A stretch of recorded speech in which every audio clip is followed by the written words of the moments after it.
नमस्कार। आइए बात करता हूँ सबसे पहले मैं आपकी कनिष्ठा उंगली के बारे में। कनिष्ठा उंगली का पहला गुण अच्छी बुद्धि। इस उंगली के अंदर बुद्धि की किसी भी प्रकार से कमी नहीं है।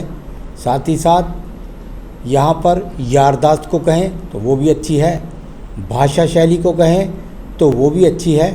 तो कुल मिलाकर जो बुध की उंगली के गुण होते हैं वर्तमान में वो गुण सारे के सारे इस उंगली के अंदर मौजूद हैं। बात करते हैं आपकी दूसरी उंगली की। इसको बोलते हैं सूर्य की उंगली। यश मान सम्मान के लिए इस उंगली को देखा जाता है।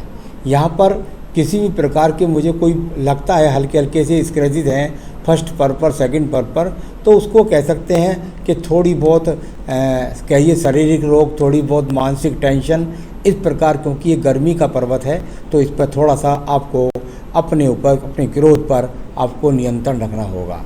जहाँ तक सवाल है आपके जीवन में गरीबी और अमीरी के लिए, तो यहाँ ये अपने हाथ में जो आपकी उंगली है इसकी लगभग लंबाई जो है वो बृहस्पति की उंगली के बराबर है। यानी ऐसी स्थिति जब हो तो वो इस बात को बताती है, अधिकतर 90% ऐसे हाथों में पाया जाता है कि जब बृहस्पति की उंगली और सूर्य की उंगली बराबर होती है तो ऐसे व्यक्ति का जीवन, महिला का जीवन एक सामान्य रूप का बीत जाता है। यानी अगर वो गरीबी में है तो गरीबी से ही लड़ना पड़ता है जीवन भर। यदि वो रईसी है तो उसके पास वो रईसी लगातार रहेगी। स्थितियाँ जीवन में कुछ भी उतार चढ़ाव की आती रहें। तो ये अपने आप में ये स्थिति आपके यहाँ पर सूर्य की उंगली बताती है। शनि की उंगली और शनि की उंगली का एकदम झुकाव यहाँ पर बृहस्पति की उंगली की तरफ और बृहस्पति की उंगली का इधर की तरफ। यानी कि अगर मैं इसको देखता हूँ तो व्यावहारिक पर पर छोटा सा कट और सीधा सीधा एक मानसिक पर छोटा सा कट। यानी कि इस समय पर आपके पास कुछ स्वास्थ्य इश्यूज भी हैं और साथ ही साथ कुछ स्ट्रगल धन संबंधी भी है। बस इतना ही बुरा, इससे ज़्यादा बुरे की बात नहीं। अब बात करते हैं यहाँ पर आपके सीधा बृहस्पति की उंगली की। बृहस्पति उंगली पर चारों उंगलियों के बाद सबसे मजबूत अगर सेकंड पर ये कट मिलता है तो सबसे ज़्यादा इसको अशुभ माना जाता है।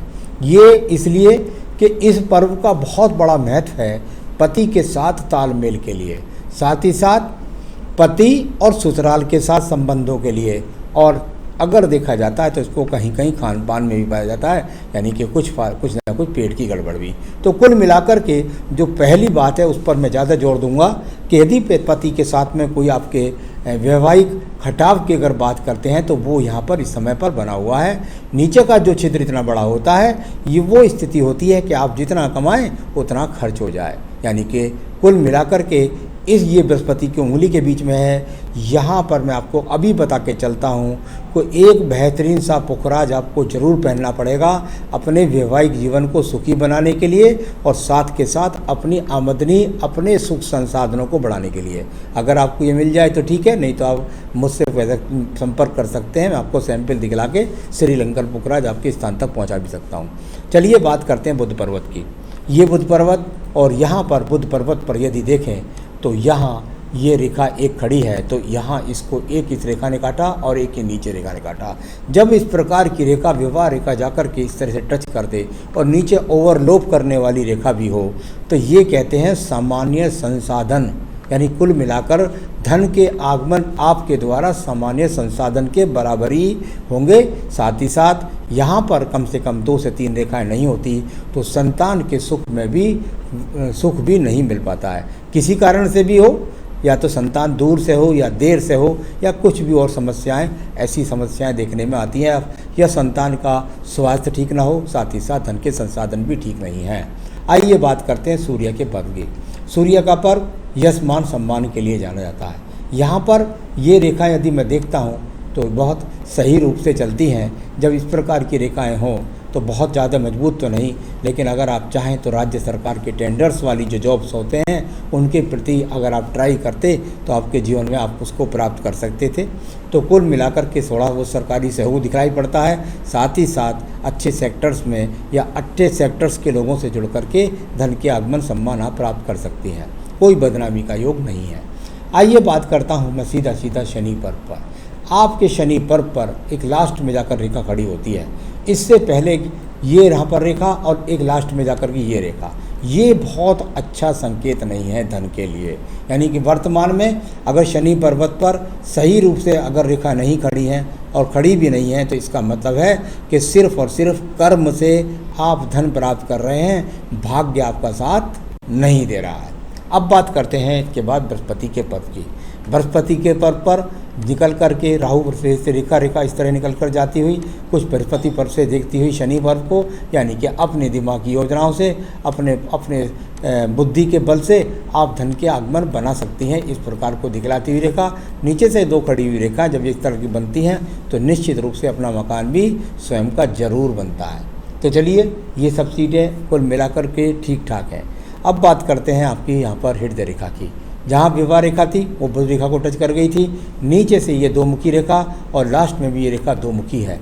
कई बार मैंने देखा है ऐसी महिलाओं का विवाह जो होता है वो लव मैरिज होता है, साथ ही साथ लव मैरिज नहीं हो तो जानकारी में विवाह होता है। तो ये इस प्रकार की रेखाएं यहाँ पर जा कर के चलती हुई और त्रिकोणात्मक आकर जाके बनती हैं। यानी कुल मिलाकर के अगर मैं कहूँ तो थोड़ा सा हल्का सा कहीं लगता है कि पति के साथ में संबंधों में खराबी। तो ये यहाँ कुछ चिन्ह मिले और बाद में पढ़ूंगा मैं बात। चलिए, तो हृदय में अभी इस समय काफ़ी उठान पठान कटान, यानी कुल मिलाकर के मन कहीं ना कहीं विचलित है। अब बात करते हैं मंगल पर्व की। मंगल पर्व साहसिक रेखाओं के लिए जाना जाता है। यहाँ एक दूसरे को काट कर जाने वाली रेखाएं, यानी कुल मिलाकर के इस बात को कहती हैं कि थोड़ा सा यहाँ कोई बहुत ज़्यादा आपको मेहनत से कुछ ज़्यादा फल नहीं मिलने वाला है। कुल मिलाकर के संघर्षरत साहस है आपका, संघर्ष करती हैं, संघर्ष का फ़ायदा नहीं मिलता है। इस प्रकार से मन के अंदर भी बहुत उथल पुथल है और मकान भी अपना कुछ देरी से बनता है। तो ये मंगल पर्वत के फल हैं यहाँ से। अब बात करते हैं इसके बाद आपकी बुद्धि रेखा की। ये देखिए, सबसे ख़राब है आपकी बुद्धि रेखा। शुरू में ही दीप बन गया, बीच में दीप बन गया, उसके बाद रेखा ठीक चली, ये यहाँ से चली, यदि मैं कह सकता हूँ इसे 35 से लेकर लगभग 42 से 43 वर्ष तक आपके ये दीप बना हुआ है दूसरा वाला।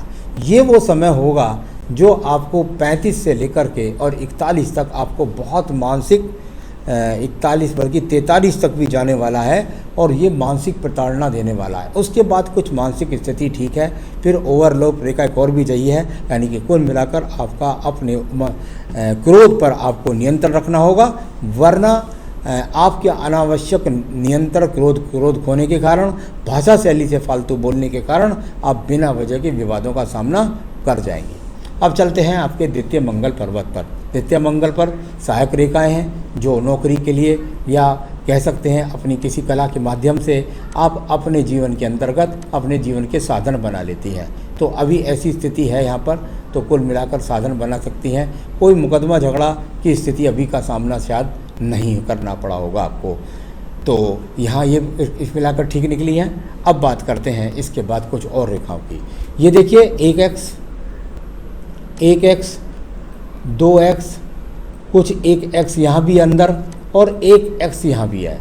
जब इस प्रकार की 1x और 1x यहाँ अंदर भी प्रतीत होता है, तो कुल मिलाकर जब ऐसी स्थिति हो और कुछ वहाँ दीप बनते हों, तो जीवन के अंदर ऐसी स्थितियां पति के साथ वैचारिक मतभेदों का सामना करा देती हैं, या आपके क्रोध के कारण, आपके गलत निर्णय से आपके पारिवारिक जीवन में कलह पहुंचा देती हैं। तो ये चिन्ह अपने आप में अशुभ चिन्हों के रूप में जाने जाते हैं।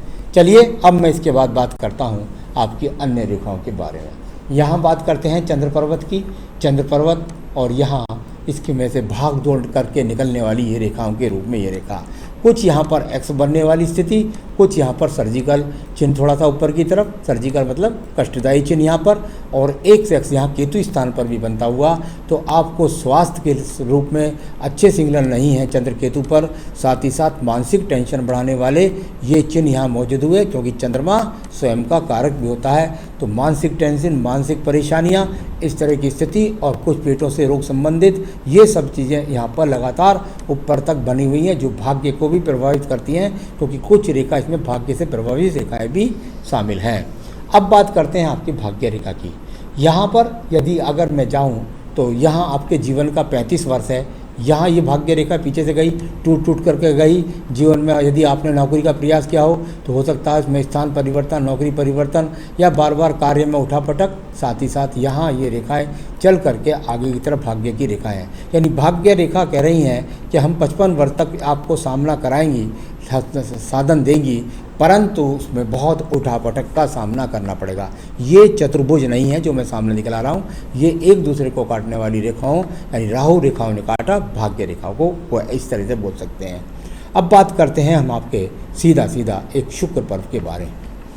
देखिए शुक्र पर्व, और यहाँ पर यदि मैं देखता हूँ तो ये शुक्र पर्व पर इसमें एक्स के चिन्ह भी हैं और शुक्र पर्व में शाइनिंग भी नहीं है। यानी संसाधन की बात करें तो जिस भी संसाधन में आप हैं वहाँ पर आप सुखी नहीं हैं, वहाँ पर आप खुश नहीं हैं। तो इस प्रकार की ये रेखाओं को भी यहाँ पर जाना जा सकता है।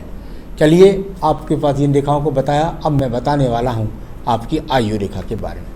आयु रेखा के यदि आप यहाँ देखें तो यहाँ से एक रेखा ये डाउन की तरफ जा रही है, ये उठी हुई रेखा नहीं है। यहाँ से ये रेखा डाउन के बाद और सामने जाकर एक्स के चिन्ह से मिल गई है, यानी कुल मिलाकर के आपके जीवन के लगभग ऐसा कह सकते हैं कि 38वें वर्ष में इस रेखा ने डाउन का सामना किया और एक्स की तरफ यानी कि चंद्रमा के पर्वत की तरफ, यानी आपके जीवन में बहुत टिपिकल स्थिति का सामना लगभग आपने 38 से 39 वर्ष में किया होगा और वो मानसिक प्रताड़नाओं को आपको ज़्यादा दे रहा होगा। चलिए अब आपकी ये रेखा हो गई, अब मैं आपकी आयु रेखा को बताता हूँ। आयु रेखा की बात करते हैं तो आयु रेखा लगभग नीचे जा कर के और लगभग 75 तक ये पहुंच चुकी है, दो मुखी है, पेट के अंदर ज़्यादा बात नहीं समाये रखती हैं। सवाल की बात करते हैं, my time is going very tough, और कब तक ऐसा चलता रहेगा? मेरा जीवन बहुत डिफ़िकल्ट चल रहा है और कब तक ऐसा चलता रहेगा? देखिए मैं बहुत आगे तक किसी को डराने का काम नहीं करता हूँ, लेकिन आगे आने वाली स्थितियाँ अभी आपके लिए काफ़ी डिफ़िकल्ट हैं। कम से कम मैं समझता हूँ तो वो लगभग आपके जीवन में 2 साल तो अभी डिफ़िकल्ट है, उसके बाद कुछ सामान्य स्थिति होगी। आपने कहा मुझे कब तक परेशानियों का सामना करना पड़ेगा, वही मैंने आपको बताया कि लगभग 2022 से यानी 2023 में आप पहुँच जाओगी। फिर वही आपका सवाल है तो ये मेरी स्थितियों का सामना कब तक करना पड़ेगा, स्टेज कब तक इसका सामना करना पड़ेगा, तो मैं बता ही चुका हूँ आपको। What are the troubles foreseen in new future, near future. तो नियर फ्यूचर में लगभग मैंने कहा आपको, बार बार मैं कह रहा हूँ कि 2 साल से ज़्यादा, क्योंकि वो जो मस्तिष्क बुद्धि के ऊपर जो दीप बना हुआ है वो और कुछ आपके यहाँ पर एक राहु रेखा ने काट रखा है, तो ये भी इसी आयु के आसपास है, यानी कि लगभग 43 वर्ष तक आपको इन समस्याओं का सामना ज़्यादा करना पड़ेगा। आपने कहा भविष्य में मेरी धन की स्थिति कैसी रहेगी? सामान्य रूपी कर्मवारी धन ऋषि है, भाग्य भी साथ नहीं दे रहा है। आप जितना कर्म करते रहेंगे उतने हिसाब से आपके पास धन आता रहेगा, लेकिन कभी भी किसी के सामने हाथ नहीं फैलाना पड़ेगा। इस प्रकार का बृहस्पति ठीक है। I take too much stress, हाँ बिल्कुल वो तो आप लेती हैं, वो तो दिखाई दे रहा है, क्योंकि वो दीप ही स्ट्रेस आपको दे रहा है और 2 साल तक आपकी स्थिति बहुत नाजुक है और पिछले 3-4 साल से। How well I will be able to keep my relation with my family, अभी कुछ उपाय बताऊंगा, उसके बाद धीरे धीरे वो रिलेशन आपके परिवार से ठीक हो जाएंगे। सेहत भी आपकी मेरे हिसाब से वर्तमान में भी खराब है। तो कुल मिलाकर आपके जीवन में जो मुख्य कारण लगता है वो मुझे लगता है वैवाहिक जीवन में कुछ प्रॉब्लम, पति के साथ कुछ अनबन, साथ ही साथ जॉब में भी कोई अच्छे प्रोस्पेक्ट्स नहीं, कुछ अच्छी प्रगति नहीं, साथ ही साथ और जीवन में संतान सुख और आपका स्वास्थ्य। तो उसके लिए मैं आपको कुछ उपाय बता रहा हूँ, वो करिएगा। पहले मैं आपको पुखराज बता चुका हूँ, वो आपको अवश्य धारण करना होगा।